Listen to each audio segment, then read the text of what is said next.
शरीर संसार के प्रति वैराग्य का भाव। शरीर संसार के प्रति वैराग्य का भाव। जैसे हम आपको उदाहरण दें, इस समय भारतवर्ष के संतों में परम पूज्य श्री रमन रेती वाले महाराज जी एक महान आदर्श महापुरुष हैं, संत हैं। उनका ठाट बाट, उनकी रहनी कितनी अद्भुत है। हर चीज एक नंबर से भी एक नंबर की क्वालिटी की, व्यवस्थित। 2 नंबर 3 नंबर उनको पसंद नहीं है बिल्कुल भी, किसी प्रकार से भी, खान पान व्यवहार वेशभूषा में। और अभी कुछ दिन पूर्व की बात है, उनके मन में थोड़ा यह अपने आप का परीक्षण करने का विचार हुआ कि मैं पहले जैसे तीव्र वैराग्य पूर्ण रहनी में रहता था, क्या उस प्रकार की अंतःकरण की वृत्ति मेरी है कि नहीं। केवल इतनी सी परीक्षा के लिए एक क्षण में इतने बड़े वैभव को तृण के समान त्याग करके वे चले गए। हाहाकार मच गया। एक बार तो बड़ी कठिनाई से संतों ने उनको खोजा, प्रार्थना की, और ये कहने की बात नहीं है, यहाँ रिकॉर्डिंग हो रही है। वो हम तो महाराज जी उस समय वहाँ थे, चातुर्मास में थे नंदगांव में। तो हमने ब्राह्मणों को बिठा करके एक अनुष्ठान करवाया। महाराज जी कहीं हो, उनको लाने के लिए एक वैदिक अनुष्ठान कराया और भगवत कृपा से अनुष्ठान सफल हुआ। महाराज जी आ गए। हमने कहा महाराज जी ऐसा आपने क्यों किया? सब एकदम दुखी हो गए। बोले माय डियर, मैं अपने आप को टेस्ट करना चाहता था कि हमारी फक्कड़ी ज्यों की त्यों है कि नहीं। और ऐसा मैंने महाराज जी प्रत्यक्ष अपनी आंखों से देखा। जगन्नाथपुरी में भगवान जगन्नाथ का नवकलेबर हुआ और हम महाराज जी के साथ गए।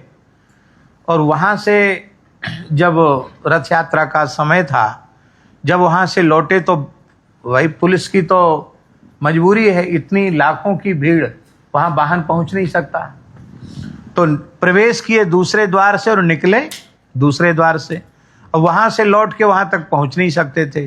पैर में खड़ाऊँ भी नहीं, और आषाढ़ का महीना, भूमि इतनी तप रही थी कि पैर रखने से लगता था कि पैर जल जाएगा। और महाराज जी के चरण कितने कोमल हैं, मोजा भी नहीं था। और हमको अपने पैर की जलन से अधिक उनके चरण की चिंता हो रही थी। वृद्ध शरीर है, बड़े बहुत संकोच में था। मैंने महाराज जी क्या करें, बहुत कष्ट। अरे बोले बहुत आनंद, इतने आराम से कम 1 कोस उस भयंकर धूप में, तपती हुई धूप में एकदम नंगे पैर ऐसे चले जैसे मानो मखमल के गद्दों पर चल रहे। हमारे कहने का प्रयोजन यह है, इसको कहते हैं भीतर से वैराग्य की वृत्ति।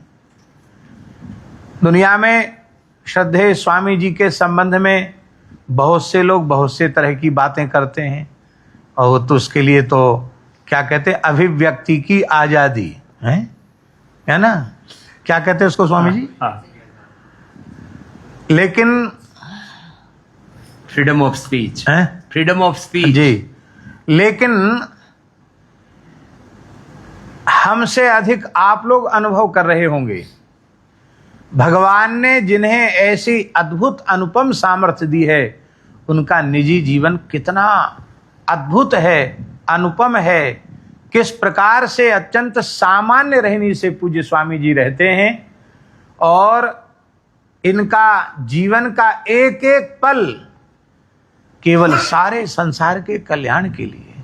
महाराज जी गृहस्थ और सन्यासी, इनमें भेद क्या है? कपड़े का भेद है क्या? एक वेशभूषा का भेद है क्या? हाँ, यह भी भेदक है, लेकिन वस्तुतः सन्यासी और गृहस्थ का भेद यह है कि जो केवल अपने कल्याण का ठेका जिसको होवे, अपने कल्याण की जिम्मेवारी जिसकी होवे, वो गृहस्थ है। और अपने सहित पूरे प्राणी मात्र के कल्याण का भार जिसके ऊपर हो, वो सन्यासी है, वो साधु है। संसारी और साधु में ये, हाँ, आप गृहस्थ हैं तो आप स्वयं अपना कल्याण कीजिए, आपका गृहस्थाश्रम सफल है।